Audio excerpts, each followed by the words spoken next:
हाल ही में नैना का विवाह हुआ था और उसने अपने पति और ससुराल वालों के साथ एक जॉइंट फैमिली में रहना शुरू कर दिया। कुछ दिनों बाद उसे पता चला कि वह अपने सास के साथ नहीं रह सकती। नैना की सास रूढ़िवादी थी, जबकि नैना आधुनिक जीवन शैली जीने वाली लड़की थी। जल्द ही दोनों के बीच झगड़े होने लगे। कई महीने के बीत जाने के बाद भी दोनों में से किसी एक का भी व्यवहार नहीं बदल पाया। समय के साथ साथ नैना जल्दी ही आक्रामक हो गई और उसने अपनी सास से नफरत होना शुरू हो गया। वह सोचने लगी कि कैसे अपनी सास से छुटकारा पाया जाए। एक बार हमेशा की तरह जब वह अपने सास से झगड़ा किया और उसके पति ने मां का साइड लिया, तब नैना गुस्सा हो गई और अपने मायके चली गई। नैना के पिता एक कम्युनिस्ट थे। उसने अपने पिता को पूरी बात बताई। उसने अपने पिता से कहा कि उसे कुछ जहर दें ताकि वह अपने सास के खाने में मिलाकर उससे छुटकारा पा सके, नहीं तो वह अपने पति के घर वापस नहीं जाएगी। नैना के पिता को यह सब जानकर काफ़ी दुख हुआ। उसने अपने बेटी से कहा, अगर तुम अपनी सास को जहर देती हो तो तुम और मैं दोनों ही जेल जाएंगे। ऐसा करना ठीक नहीं है।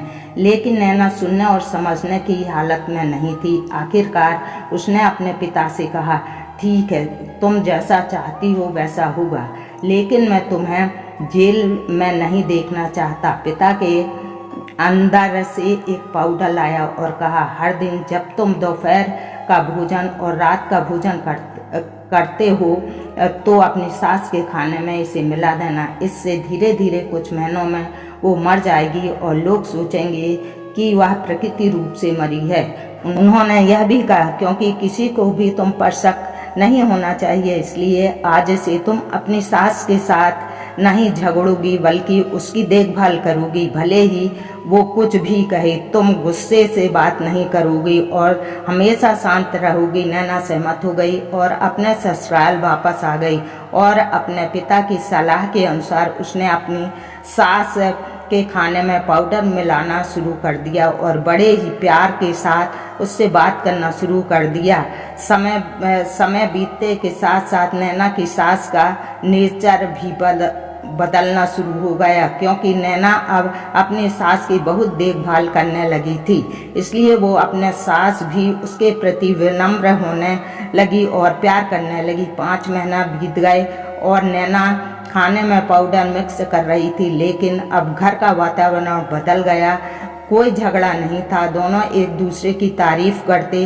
अब ऐसा लगने लगा मानो दोनों का रिश्ता माँ बेटी का रिश्ता हो। अब नैना को चिंता होने लगी कि पाउडर की वजह से उसकी सास जल्दी ही मर सकती है। वह अपने पिता के घर गई और उसने कहा, पिताजी कृपया मुझे उस जहरीले पाउडर के प्रभाव को ठीक करने के लिए इलाज बताइए। मैं अपनी सास को खोना नहीं चाहती। मेरी माँ की तरह है और मैं उससे बहुत प्यार करती हूँ। उसके पिता मुस्कुराए और कहा, कौन सा जहर? मैंने तो तुम्हें बस एक स्वीटनर दिया था। नैना हैरान थी और उसके पिता से पूछा कि उन्होंने ऐसा क्यों किया। पिता ने कहा, बेटा अगर तुम किसी दूसरे इंसान से प्यार चाहते हो तो तुम्हें भी उसे प्यार देना होगा। रिश्ते एक गाड़ी की तरह होते हैं और हम उन पर लगे हुए पहिए की तरह। जब तक सभी पहिया ठीक से आगे नहीं बढ़ेंगे तब तक गाड़ी ठीक से नहीं चल सकती। इस बात का एहसास दिलाने के लिए मैंने ऐसा किया और तुम्हें अपनी सास के प्रति नम्र रहने को कहा। तुम्हारी अच्छाई देखकर उन्होंने भी अपने आप को बदला और तुम्हें समझना शुरू कर दिया। तुम दोनों ने एक दूसरे के लिए अपने आप को बदला। यही कारण है कि तुम अपनी सास के लिए आज मेरे पास भागती हुई आए हो। हर इंसान अपनी परिस्थितियों का शिकार होता है।